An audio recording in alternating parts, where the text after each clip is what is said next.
পরিবেশটা নষ্ট হয়ে যাবে না।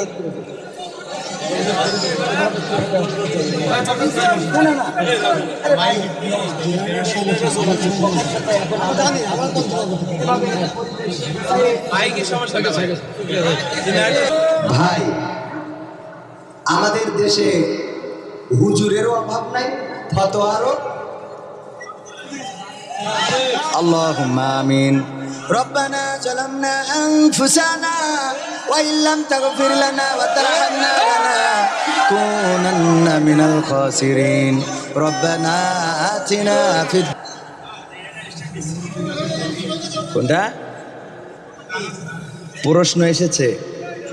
ভাই ভাই, আমার কথা কি শোনা যায়? হ্যাঁ, তাহলে ঠিক আছে, মাইক লাগবে না। প্রশ্ন হলো, হুজুর আজহারি হুজুরের সাথে কোলাকুলি করলে কি ঈমান হারা হয়ে যাবে? ভাই, আমাদের দেশে হুজুরেরও অভাব নাই, ফতোয়ারও। আল্লাহুম্মা আমিন। রব্বানা যালামনা আনফুসানা ওয়া ইল্লাম তাগফির লানা ওয়া তারহামনা লানাকুনান্না মিনাল খাসিরিন। রব্বানা আতিনা ফিদ দুনিয়া হাসানাহ ওয়া ফিল আখিরাতি হাসানাহ ওয়া কিনা আযাবান নার।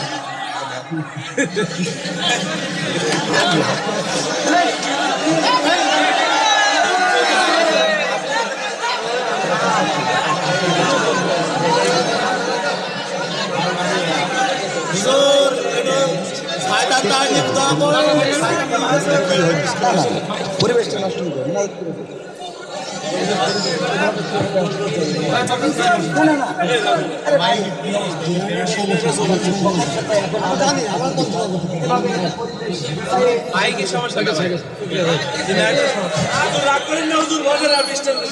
আরে এই এই আমি উঠিস বলে উঠছিলাম, বসেন। আরে বাবা, এত অগোছালো পরিবেশ এবং এত অগোছালো মাহফিল খুব কমই নজরে পড়েছে। যেটা করবেন সেটা গুছিয়ে সুন্দর করে করবেন। এই জন্য মিজানুর রহমান আজহারি ভাই বলেছেন, এবার ফিরে আসার পর মাসখানিকের মধ্যে তিনি ফিরে আসবেন এবং আসার পরে প্রোগ্রাম করবেন বিভাগীয় শহরগুলোতে। তাহলে আমাদের বিভাগ কয়টা? আটটা বিভাগে 8টা মাহফিল করবেন, তাও পরিবেশ মেইনটেইন করে, নিরাপত্তা এবং অন্য জনশক্তি সব কিছু মিলিয়ে যেন মানে খুব গ্যাদারিং হয়ে বিশৃঙ্খল পরিস্থিতি সৃষ্টি না হয়, এই মেইনটেইন করে তিনি প্রোগ্রাম করবেন। ভাইয়ের আমার, আমি তো কথা বলে ওদিকে তো মনে হচ্ছে ভান আসছে। ভাইরে, তোরা এর থেকে আমি কি ক্ষমতায় রাখতিস তাও ভালো ছিল। এভাবে তো খেলা হবে না। হবে কি কথা হবে? সহ্য না করে পারা যায়? ভাইরা আমার,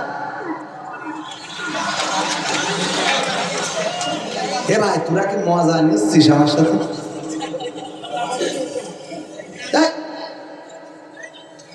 হুজুর আজহারি হুজুরের সাথে কোলাকুলি করলে কি ঈমান হারা হয়ে যাবে?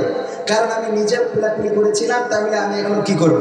তোমার এখন গোসল করতে হবে, তোমার বউ তালাক হয়ে গেছে, ওরা আবার নতুন করে বিয়ে। ভাইরে, এরা মনে হয় ষড়যন্ত্র করে এই কাজ করতেছে। এর আগে তো লাইট বন্ধ হয় না।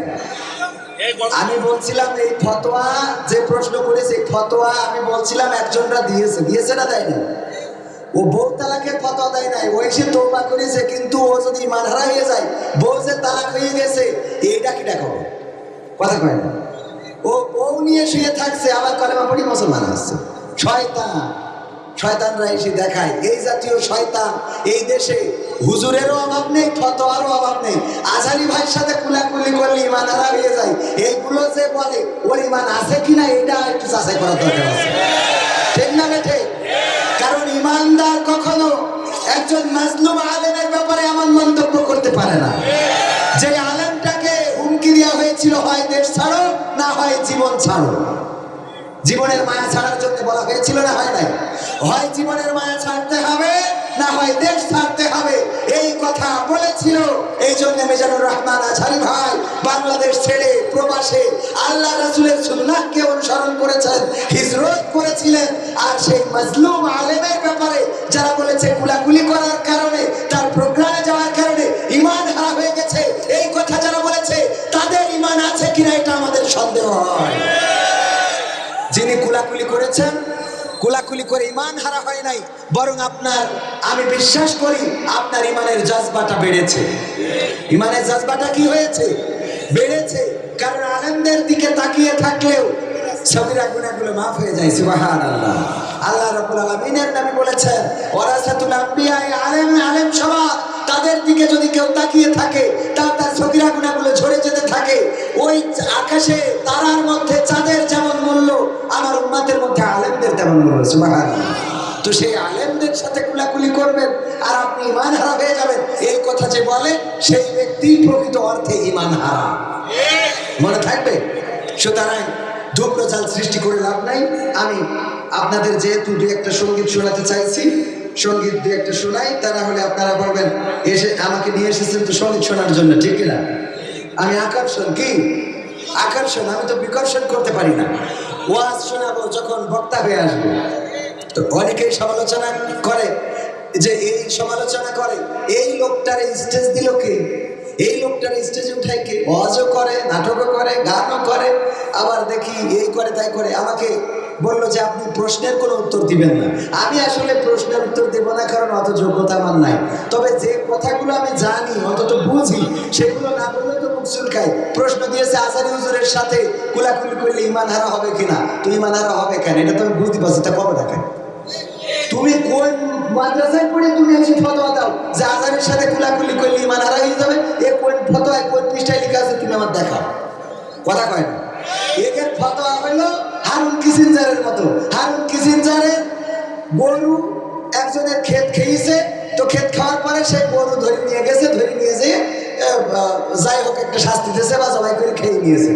এই সে হারুন কিসিঞ্জারে বলছে, হুজুর একজনের গরু আমার খেতে লাগছিল, তো সেই গরু ধরে আমরা আমার ক্ষেত খেয়ে নিয়েছি, আমরাও সেই গরু খেয়ে নিয়েছি, তাই এতে কি হুজুর গুনাহ হবে? তা বলছে না, কোনো গুনাহ হবে না।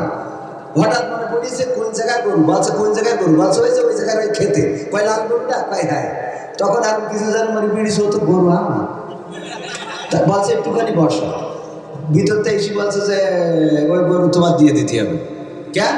তা বলছে আমি ওই কিতাব সব পড়লাম, কিন্তু 3 পৃষ্ঠা বাকি ছিল। ওই 3 পৃষ্ঠায় দেখলাম যে ওই গরু যার তার গরু দিতে হবে, তোমার ক্ষেত খেয়েছিটা কি হয়েছে? ওই 3 পৃষ্ঠায় লেখা আছে। ওই 3 পৃষ্ঠা এতদিন পড়িনি। তো এইরকম 3 পৃষ্ঠা আলাদা এই কাজগুলো করে। কথা কি বোঝা গেছে? ওরা কওমি জননী বলে দেয়, ওরা জান্নাতের সার্টিফিকেট দিয়ে দেয়, ওরা জালিমের গোলামি করে, ওরা জালিমের তাবেদারি করে, আর আলেমদের বিরুদ্ধে বিষাদগার করে। আলেমরা চলে গেলে তারা অট্ট হাসিতে ফেটে পড়ে, গোপের নিচে মিসমিস করে হাসে। আলেমদের ফাঁসি হলে বলে আল্লাহর ফায়সালা। এদের মতো চাহে, এদের মতো চালে, এদের মতো বেলেহা, এদের মতো বেশরমে, এদের মতো বেয়াদব, এদের মতো আবু জাহেলের বংশধর আল্লাহর জমিনে আসমানের নিচে আর থাকতে পারে না। ঠিক না বেঠে? আল্লামা সাঈদীর বিরুদ্ধেও কথা বলার মতো মানুষ আছে না নাই? যে মানুষটা জীবনের 13টা বসন্ত কারারুদ্ধ জীবন যাপন করে পৃথিবী ছেড়ে চলে গেলেন। আল্লাহ আমাদের প্রিয় কোরআনের পাখিকে জান্নাতের উচ্চ মাকাম দান করুন, বলেন আমিন।